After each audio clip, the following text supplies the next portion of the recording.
Good afternoon, everyone, and welcome to another edition of Beyond the Bell. It is Wednesday, June 12th, 2024. It is 60 seconds after the bell after an eventful day, which means it is time to go beyond the news, beyond the charts, beyond the bell. Brought to you by our good friends over at the Blue Sky Trading Company for the clearest path to a live brokerage account, live trading with Mike every day in the Discord, and this outstanding show. You have no reason to get your account anywhere else. Check us out at bluesky.pro. So, quick apologies just in case this happens, but I mean, you know, my studio's down here in the basement. It's obviously underground. It's got carpeting, and you know, I got a bunch of acoustic stuff laid up, so there shouldn't be any loud noises. However, my neighbor is getting his driveway redone today, and that is one of the loudest things I've ever heard of. I don't recall my driveway being that loud when I redid it a few years ago, but regardless. So if you hear any like loud thuns or bangs or whatever, or loud honks, this is the loudest construction crew I've ever met in my entire life. So regardless, if you hear anything, that's what that is, beyond my control. However, we've got so much to talk about, guys, so we have to jump right into the big picture. We've been talking about the NQ, and it's sort of contained within this zone for quite some time. And I feel like I really need to blow up the chart to do this justice, but I like to keep the price action in line. And you saw it first thing yesterday morning, we started to push up, guys. And listen, big money is the big money. Big money moves the markets, right? And I'm not sure. I mean, I know the catalyst this morning was the CPI. I know we had Chairman Powell in the afternoon. I'm not so sure the markets weren't just using that as an excuse to pump higher, right? Like I've told you guys before, you know, I've seen many times over the years where the markets seem to be waiting for something, and unless it's not so much that something, in this case the CPI, is a catalyst for a bigger move, it's that the markets are just waiting for just a second to make sure that it's not catastrophically against them, right? Like inflation didn't go up 0.5% or a full percent or anything like that. It seems like the outcome was kind of predetermined in a lot of ways. So just, I mean, good Lord. All right, so first of all, I want to say hello to everybody. T.O., Too Short, Joyce, Chris, Henrik, Other Chris, Edge Quest, Trade Up to Crypto, Casey, Drawn Cup, 1357. Hello. Good to see everybody as always. Captain, oh Captain, my Captain, nice to see you as always as well, Andrew. So I need some honesty out of everybody right now. Who here blew out an account before the market opened today, before the New York Open? Who tried to trade this silly CPI this morning and got busted out? Now, to be fair, if you were in long before the CPI number, you probably did pretty well. But if you tried to get in, there was such chicanery, as it were, amongst the ticks for about, I want to say 30 or 40 seconds after that initial pop. It's not going to show a gap on the chart, but it feels like the price just bypassed pretty much everything from 19,200 to 19,400. It feels like we just cracked right up through that. Casey, that's good. I like to hear that. Boy, I will say this, Yuan. So, obviously part of my business, both on this show and working with clients, etc., other things, is I don't want to get into we're not in the prognostication business, right? We're not in the prediction business. We're in the, you know, it seems like we are, right? We take a trade because we're predicting where things are going to go. No, we're really just taking a trade based on the probabilities and the edge that we trade, right? Everything else, you know, we certainly think that the markets are headed to a certain place, but you know, we still have our stop loss in place. We still have initial profit targets in place. We still have our market structure and how we structure our trades in place. So we're really not in the prognostication business. We're in, as Josh likes to say, the risk management business. And I'll take it one further in that we're in the probabilities business. So probabilities and risk management are the two categories that every trader, whether they realize it or not, every successful trader has some level of mastery. I won't say has mastered, but has some level of mastery to it, right? And I said yesterday, in talking to some clients, you know, I do a thing in my community twice a week, just open Q&A on Tuesdays and Thursdays at 5 o'clock.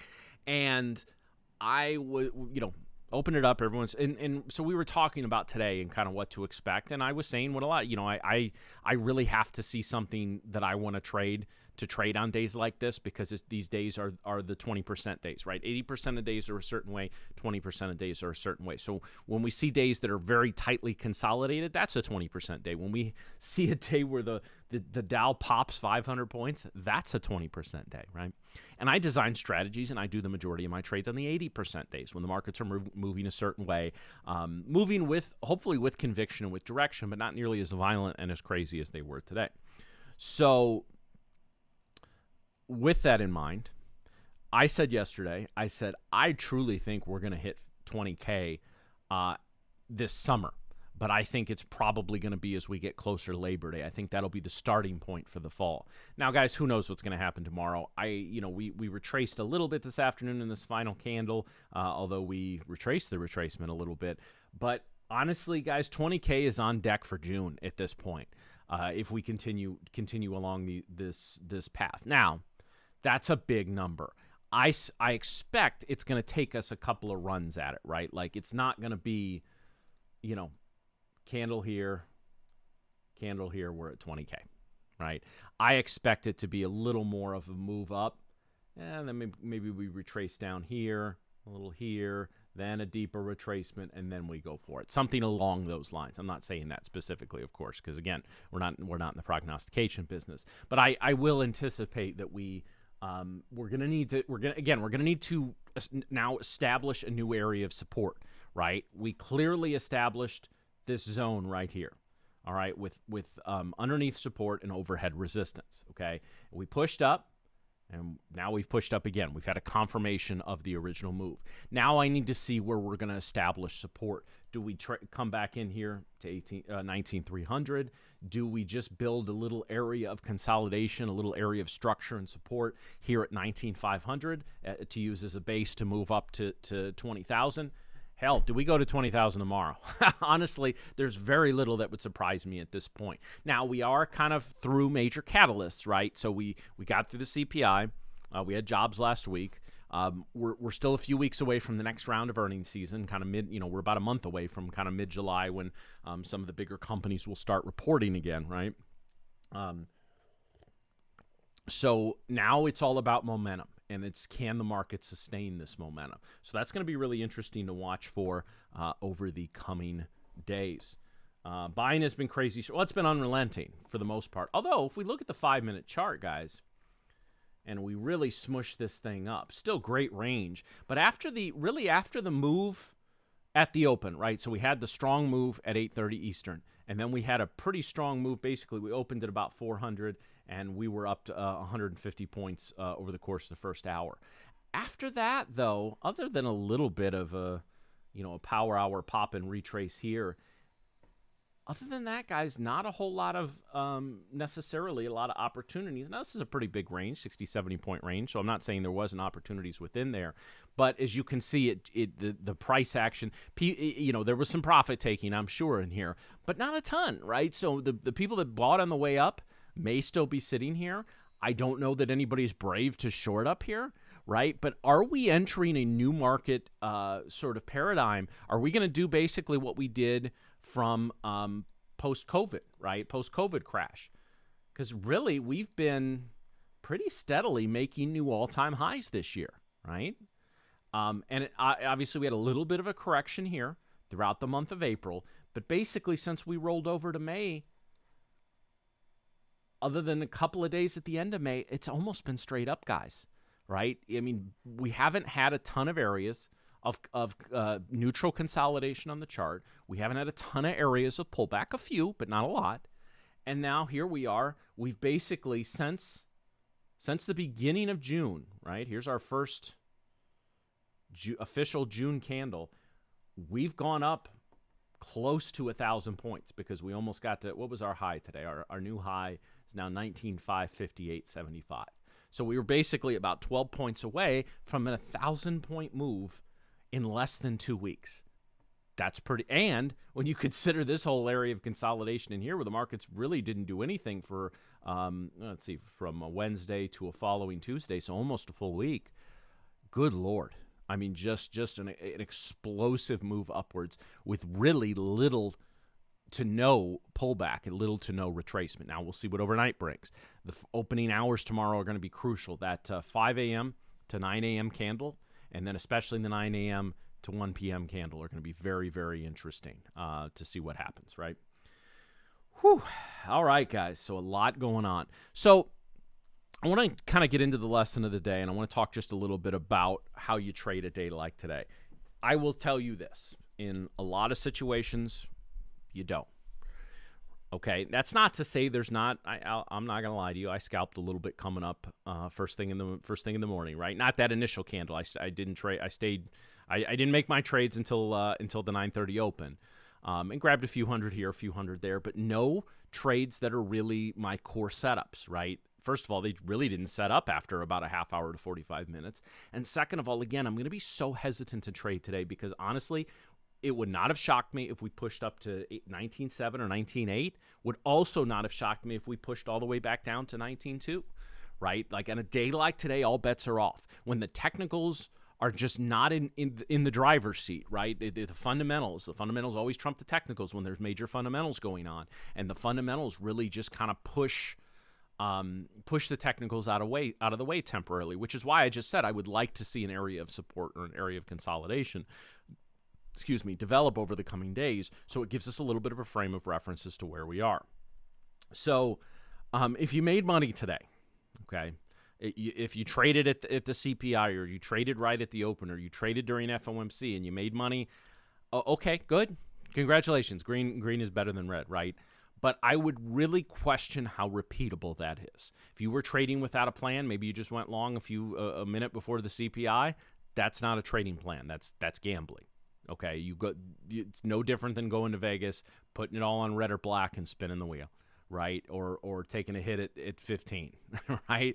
That's gambling. Without a plan, without a structure, without some sort of checklist, entry trigger, money management rules, you're not trading, you're gambling. Now, all of us do that. I did that when I first started. A lot of you guys have as well.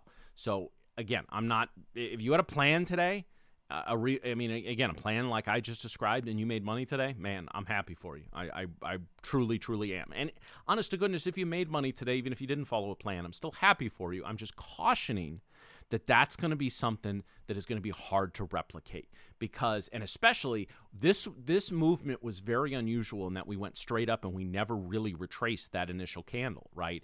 Too many times you see, whether it's FOMC, whether it's any major events, especially in the NQ, you'll see maybe a 80 to 150 point pop and run direction, and then it'll retrace the whole thing and go the other way, right? So unless you're in and out in 5 seconds, which is a whole different level of scalping, it's going to be hard to replicate that. So if you gambled and won today, first of all, you made money. I'm happy for you, but you need to, not to me, not to the room, not to anybody else, but to yourself, just say, hey, you know what? I flipped a coin today. I happen to get lucky. All right, if it's personal profit, I'm gonna take a little of that out and set it aside for a rainy day. If you passed an eval today, that's okay. Just understand that today was a very unique set of circumstances with CPI stacking right on top of FOMC and Chairman Powell's press conference. So just be careful, have a plan, and go from there.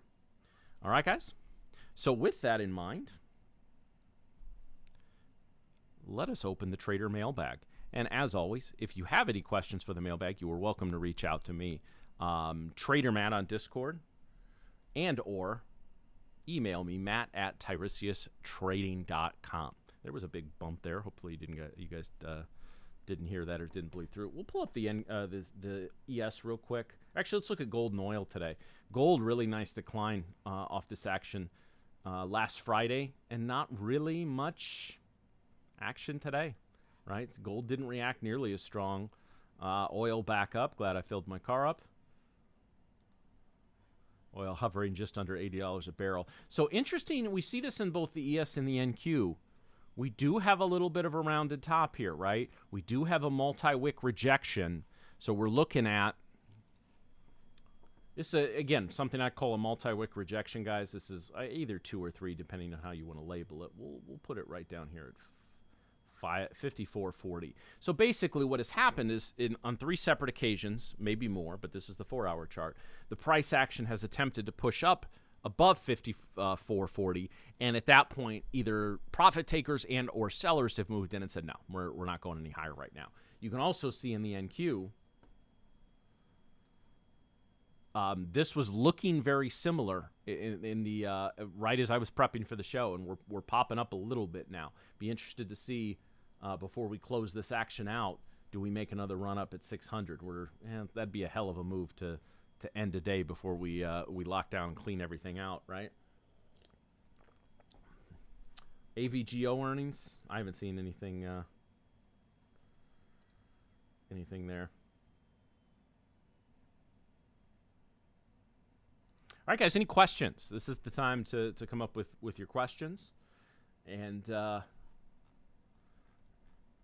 again, nobody's admitting to popping an account today. That's okay. I mean, if you didn't, you didn't. If you held out, you held out.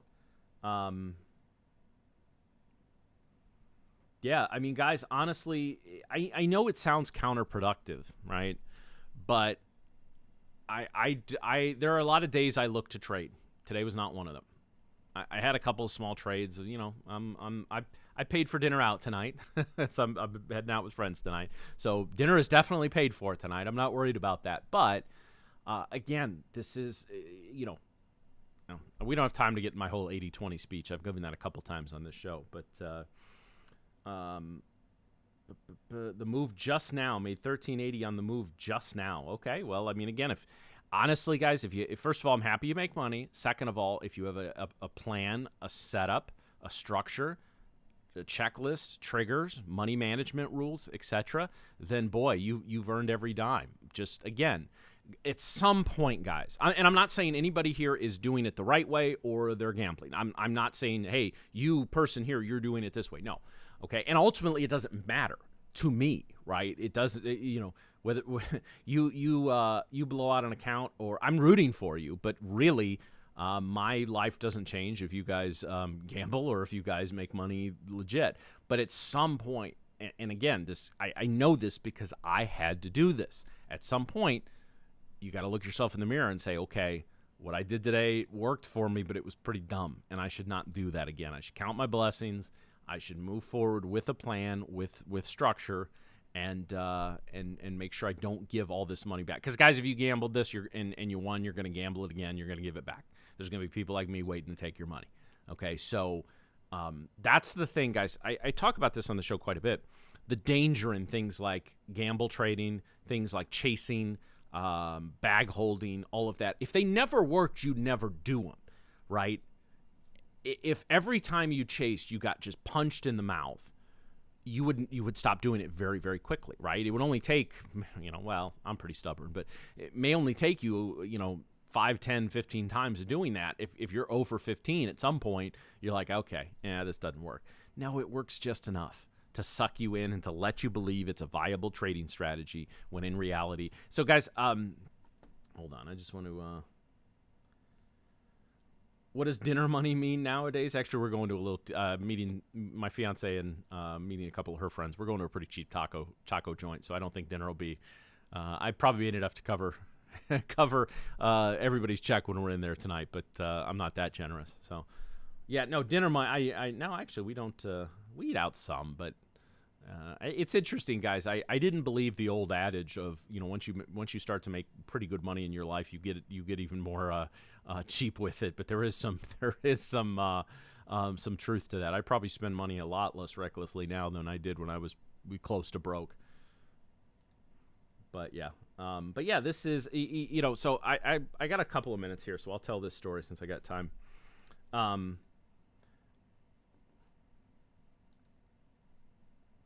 Yeah, 1K will do. Yeah, 1K pays for dinner. Just if your meal for 4 people someplace out is over 1K, I don't even know what to tell you at that point. You're eating at that ridiculous Salt Bay guy's restaurant that charges you $400 to throw sweaty salt on your steak. That's just, every time I see a video of that, I retch in my mouth. It's disgusting. But anyway, yeah, I appreciate that, Brian, and I do appreciate you guys if you want to hit the like button and make sure you're subscribed if you're not already. But I ran into, this was one of my first stops on the trading education train. I just kind of started to figure things out and ended up I'll save you it's a whole different story how I ended up, but I ended up as a moderator in a room. Actually, it wasn't all that different from the Discord here, right? It was a live trading room run by a couple hours a day. The guy who ran the room traded live, and then the rest of the time it was just sort of open for trade ideas, and he would just stream his screen, all that kind of stuff. And there was a gentleman in there. It was swing trading, right? There was a gentleman in there that claimed that he took $25K and turned it into about $400,000 over the course of literally less than 2 weeks. He would come in every day and say, hey, I made this, like within the first hour of the New York Open, right? So 9:30, by 10:30, he had posted some 100% gain or something like that, right? And I remember my initial thought was, of course, it's garbage, right? And even the people kept calling him out for it, and he got snarky with a lot of people. So it's actually the head of the room. We'll call him James. Okay, James messaged him and said, "Hey, listen, you've got to, if this isn't legit, you got to calm down. So either you stop saying it that you're making all this money, or you need to provide me with some kind of proof, because you're kind of pissing people off because you're getting pretty crappy about it, right?" And so I knew he was doing that, and I reached out to him the next day, and James said, yeah, no, he showed me his account. This guy's 100% legit. Problem is, at least in the money he's making. I said, so what the hell is he doing? And he said he's going far. He is literally dumping his entire account into far out of the money options for earnings. Now, options are not like futures. Options are not even like stocks. You can trade options between 9:30 and 4 Eastern. That is it. You cannot trade them after hours. You cannot trade them pre-market, overnight, anything of that. You have from 9:30 to 4 p.m. Eastern to trade options. And so basically, like 5 minutes before the close, he would go far out, load up on out of the money calls or puts, one way or the other. And he was hitting, and he was basically doubling his account every day. And so I said, hey man, I'm sorry I kind of called you out. It's great you're doing this. I said, you might want to consider, I said, if I were in your shoes, I would take a little money out of that account, set it aside. That's money made, and take it out of the risk. And I got this long-winded explanation about how I'm just jealous of him. He's going to run the best trading service in the world. He's got a system and all this. And all right, okay, maybe you do, right? And so anyway, now forget the fact that even flipping a coin and being right that many times in a row is out. We calculated the odds; they were off the charts, right? Well, so again, and I said that you started with $25K, you're almost $500,000. I said, go all the way. If you're really that good and you can do this again, pull all the money out of your account. I was kind of goading him a little bit just because I was worried about the guy.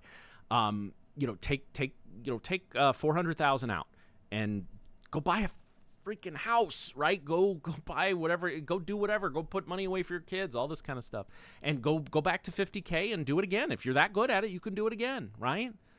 And I was just jealous. He yelled at me, cursed me out, whatever you can do, all caps typing, right? And so we, after another day or two, we didn't hear from the guy again. So sure enough, there's no spoiler needed for this story. You know how it ended. He blew all 400,000 of that and went into negative on his account in 2 days. 2 days. He then surfaced about 4 months later. He had maxed out credit cards and borrowed another $25K and lost that in 2 days. That was the last I ever heard of the guy. We just had I wasn't. I was just I'm just a contractor and not an employee, so I didn't have access to his real name or anything like that. But he never showed up again. And to this day, I kind of wonder what happened to him. So, guys, the gambling always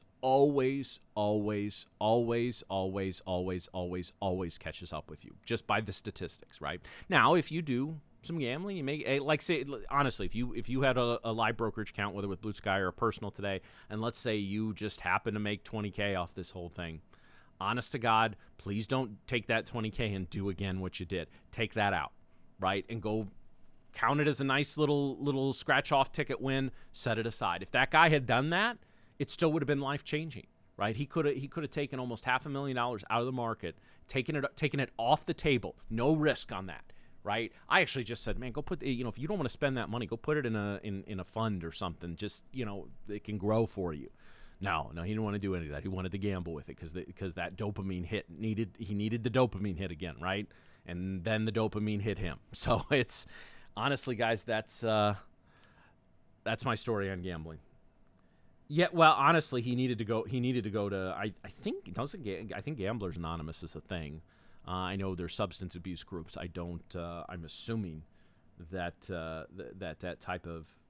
Yeah, I'm almost sure there's a gamblers support group or something. I don't know, but regardless, the prop firms like Blue Sky can lead to some of that. Now, obviously, here they're taking things a little more seriously than people that charge you $20 for an eval or $10 for 20 evals or whatever the hell it is at some of these other places.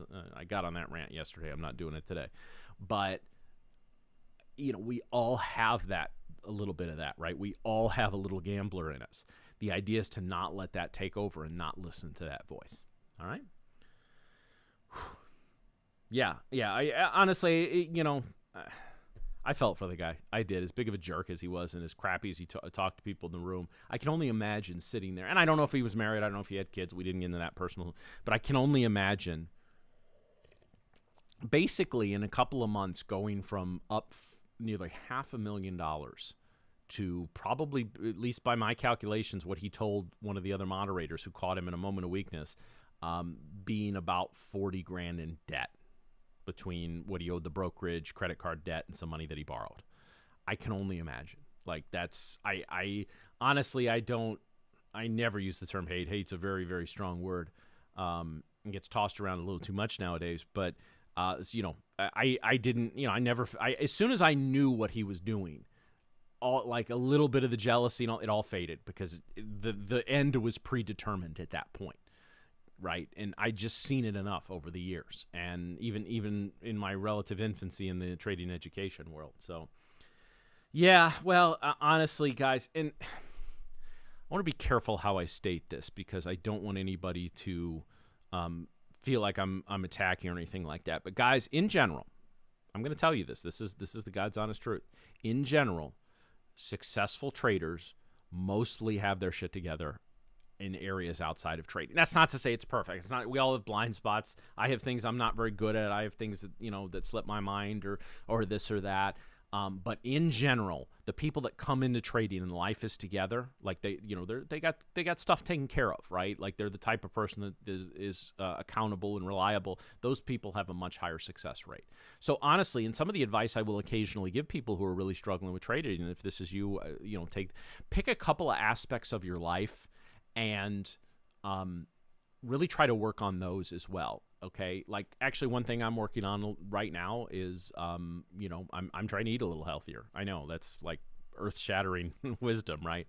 Not even cutting down on calories, just because I don't heavily overeat, but just trying to eat a little better, right? There's areas of my life over the years I've had to adjust or end, and I don't mean this in like romantic relationships, but end any kind of toxic relationships, whether they're business relationships, family relationships,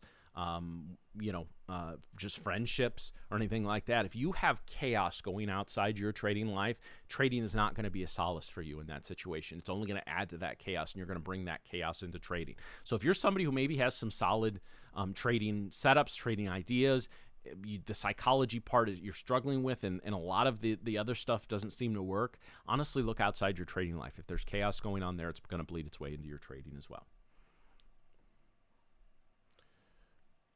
Fire drill. We don't speak other names in here. They who shall not be named. I'm not going to use the S word for any other firm. That's besides probably being legally actionable. I just don't know enough about it. All I'm going to do is tell you that I forget rules, forget cost, forget everything else. Your goal as a prop firm trader should be to get into a real live brokerage account, okay? Because then there's no hoops to jump through with your payouts, right? When you go to a live sim and you want to take out $10,000, right? They're gonna make you jump through hoops. Maybe zoom your strategy to them. Yeah, no, not happening, right? Like all this kind of stuff, all these hoops that they put in the fine print that they may or may not enforce, and then you're wondering, will they enforce it? Will they not? Do I got to wait at a place where you have a live brokerage account, especially like at Blue Sky and other places, 90-10 split.